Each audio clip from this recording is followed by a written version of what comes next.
സ്വർണത്തിന്റെ ഇറക്കുമതി തീരുവ 15% ഉയർത്തി കേന്ദ്രം. 6% തീരുവയിലാണ് മാറ്റം വരുത്തിയത്. വിദേശ നാണ്യശേഖരം സംരക്ഷിക്കാൻ സ്വർണം വാങ്ങുന്നത് കുറയ്ക്കണമെന്ന പ്രധാനമന്ത്രിയുടെ ആഹ്വാനത്തിന് പിന്നാലെയാണ് കേന്ദ്ര നടപടി.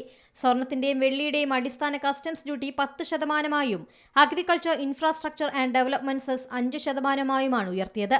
ഇതോടെ ഇറക്കുമതി തീരുവ 6 നിന്നും 15% ഉയർന്നു. ഇറക്കുമതി തീരുവ വർദ്ധിപ്പിച്ചതോടെ സ്വർണ്ണവില ഉയരുമ്പോൾ സ്വർണ്ണ ഡിമാൻഡ് കുറയുമെന്നാണ് വിപണി വിദഗ്ധർ പറയുന്നത്. ഇതിനൊപ്പം ഇന്ത്യയുടെ വ്യാപാര കമ്മി കുറയ്ക്കാനും രൂപയുടെ നില മെച്ചപ്പെടുത്താനും സാധിക്കും. ലോകത്തെ രണ്ടാമത്തെ വലിയ സ്വർണ്ണ ഉപഭോക്താക്കളായ ഇന്ത്യ ആവശ്യത്തിന്റെ ഭൂരിഭാഗവും ഇറക്കുമതി ചെയ്യുകയാണ്. സ്വർണ്ണ ഇറക്കുമതിക്ക് 3% സംയോജിത ചരക്ക് സേവന നികുതി ചുമത്തിയതോടെ ഏപ്രിലിൽ ബാങ്കുകൾ ഇറക്കുമതി നിർത്തിവെച്ചു. ഏപ്രിലെ ഇറക്കുമതി കഴിഞ്ഞ 30 വർഷത്തെ ഏറ്റവും താഴ്ന്ന നിലയിലേക്ക് എത്തിച്ചിരുന്നു.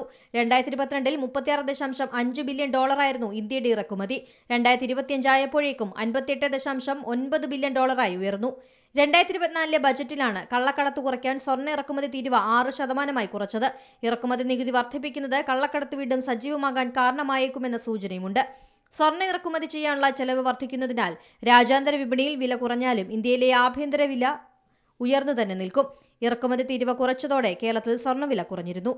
News desk Zee Malayalam news. ഏറ്റവും പുതിയ വാർത്തകളും വിശേഷങ്ങളും വിരൽത്തുമ്പിലറിയാൻ സീ മലയാളം ന്യൂസ് എല്ലാ ഡിജിറ്റൽ പ്ലാറ്റ്ഫോമുകളിലും ലഭ്യം.